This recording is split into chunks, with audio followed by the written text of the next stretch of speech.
Oi, gente, tudo bem com vocês? Bom dia, boa tarde, boa noite a você, meu irmão, aí do outro lado. Seja bem-vindo ao nosso canal. E aí, vamos pensar? Um canal feito para falarmos sobre a palavra de Deus, teorias de conspirações, profecias, geopolítica, enfim, tudo que gira em torno da palavra em nossa terra querida. Nosso intuito é pensarmos bastante sobre diversos assuntos, aumentando nossos conhecimentos com conteúdos que realmente edificam a nossa vida. E o nosso tema de hoje é saúde mental. Indo direto ao ponto, pessoal, estamos vivendo um momento muito preocupante entre a população mundial devido a um grupo de doenças psíquicas, que vem se aumentando a cada dia mais. E aqui no Brasil, esse índice é ainda bem maior. Então hoje vamos conhecer sobre algumas delas, pelo menos as mais conhecidas, suas definições, sintomas, tratamento, o que a medicina nos diz sobre esse assunto e o que a Bíblia nos diz também sobre esse assunto, levando a gente a refletir em como está a minha vida, em como posso ajudar um amigo, um parente próximo que venha a ser diagnosticado com alguma dessas doenças. Então vamos começar com o TAG, transtorno de ansiedade generalizado. O TAG é um distúrbio mental caracterizado por preocupação excessiva, difícil de controlar. Geralmente essas preocupações são relacionadas com eventos futuros, situações futuras, causa muito sofrimento ao paciente, sintomas mentais, sintomas físicos também à pessoa. Em poucas palavras, é a tal da ansiedade, que o Brasil lá em 2019 já era o país com o maior índice de pacientes diagnosticados com esse distúrbio, e hoje, infelizmente, com certeza, ainda acho que mantém essa triste posição. E uma pesquisa revelou um aumento no número de internações por transtorno de ansiedade generalizada no Brasil nos últimos 3 anos. São os casos graves da doença. Desde 2019, o Brasil ocupa uma posição alarmante, o de país com mais pessoas ansiosas no mundo.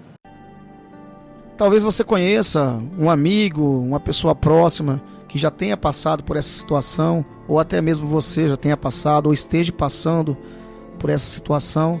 É triste, Eu mesmo tenho um pouco de propriedade para falar. Já é a minha segunda vez que eu tive uma crise forte de ansiedade. Inclusive estou até fazendo uso de medicamentos, A ansiedade, quando ela está no começo, quando não se procura um tratamento, então ela traz um sofrimento muito grande para a pessoa, e para as pessoas próximas, familiares, que por falta de conhecimento tenta ajudar da maneira que pode, com palavras, sendo atencioso.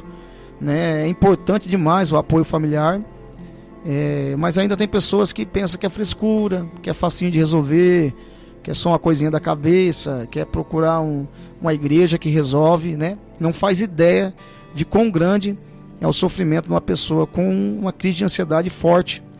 Geralmente a crise de ansiedade ela tem alguns sintomas bem conhecidos, que são pensamentos acelerados, difícil controlar, é um pensamento em cima do outro.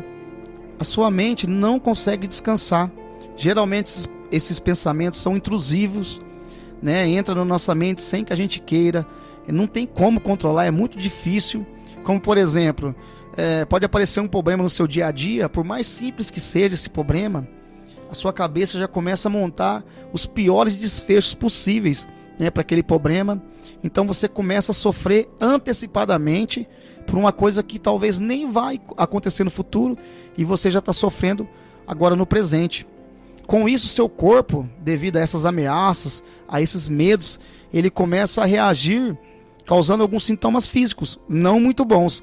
E quando chega nesse nível, a ansiedade ela começa a gerar algumas filhas, como por exemplo a síndrome do pânico, que é uma versão bem aguda, bem enjoadinha da ansiedade, A síndrome do pânico, as crises são de bastante medo, desespero, A pessoa sente que está doendo o peito, parece que ele vai ter um ataque cardíaco, então ele corre para o hospital, com aquele medo, vai lá e não é nada. Então ele volta, continua aquela dor no peito.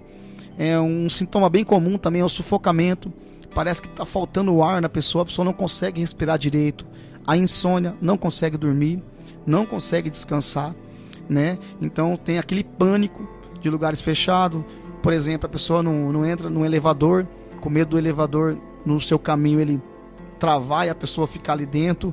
Então, lugares fechados, onde tem fechadura, entrar no banheiro, a pessoa entra, não fecha o banheiro, com medo na hora dele sair, a fechadura não abrir. Então, é uma angústia muito grande, né, a síndrome do pânico.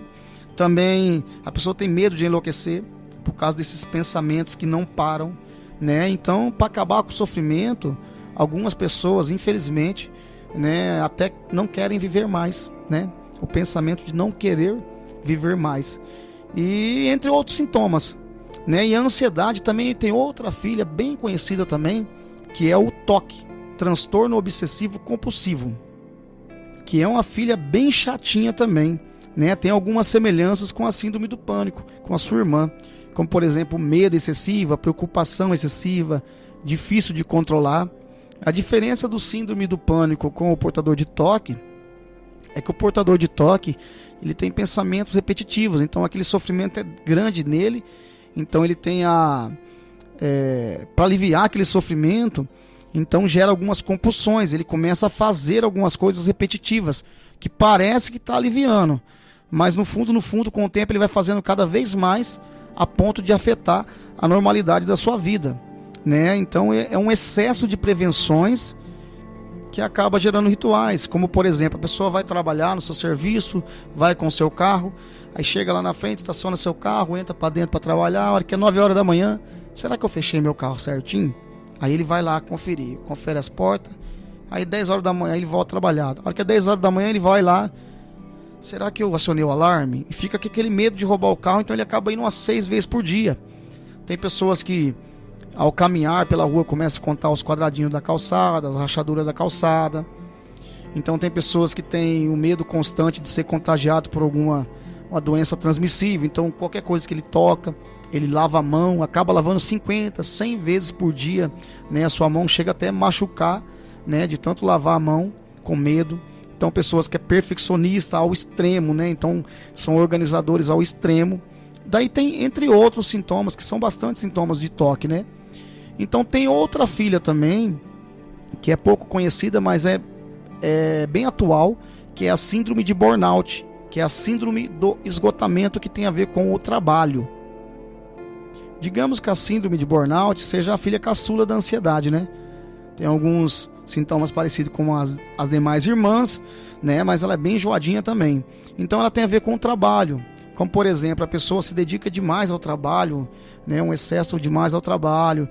Então a pessoa não se alimenta direito, né? Não dorme direito, tudo é o trabalho, junta com os outros problemas que a pessoa já tem. Então vira um cansaço emocional muito grande, um esgotamento emocional, né? Então a pessoa no trabalho não consegue render o que rendia antes, não consegue se concentrar.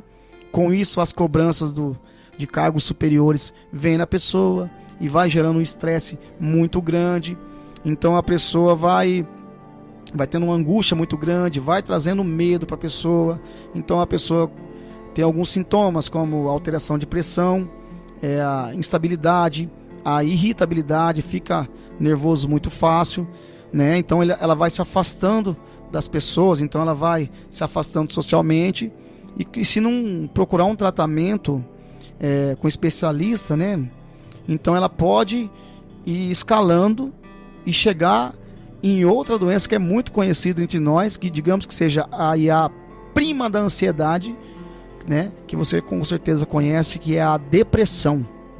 Por que eu falo que a depressão é prima da ansiedade? Porque a ansiedade ela tem a ver com eventos futuros, né? Com o futuro. Já a depressão já é o contrário. Geralmente ela tem a ver com o passado. Perdi meu emprego, perdi um ente querido, perdi um amigo, perdi meu casamento, recebi uma notícia muito ruim, recebi uma notícia de uma doença, enfim, tem bastante ocasiões, né? Então a pessoa depressiva é um sofrimento constante, né? A pessoa não vê alegria em nada, as memórias boas na mente da pessoa não vêm, então é uma tristeza muito grande, é um sofrimento muito grande. Sabemos que pessoas têm um grande desinteresse pela vida, né? Tenta cometer algumas tragédias, alguns infelizmente conseguem, né? Quase não tem um tratamento legal, adequado, né? Não procura um especialista. Então Infelizmente não vamos conseguir entrar na parte da Bíblia, né, sobre versículos, sobre o que a Bíblia nos diz, sobre o que Jesus nos diz sobre esse assunto, né, porque senão o vídeo fica muito grande. Mas eu tenho certeza que foi um vídeo muito bom, legal, né, que você aprendeu um pouco. Então, se você conhece algum amigo, alguma pessoa que está passando por esse momento difícil, indique esse vídeo, né, indique um especialista, para procurar um especialista o quanto antes, né, tem terapeutas, tem psicólogos, tem psiquiatras, né, preparados aí para ajudar nesse tratamento, né. Então, vai dar bom, então, para a pessoa voltar a normalidade da sua vida, né? Apesar, essas doenças todas são o mal do século, são consideradas o mal do século, né? Nesse mundo que nós estamos vivendo. Então são muitas pessoas sofrendo com essa situação. Então espero que tenha ajudado. Então vai ficar para o próximo vídeo a parte da Bíblia, o que a Bíblia nos diz sobre esse assunto. Tudo bem? Espero que tenha gostado.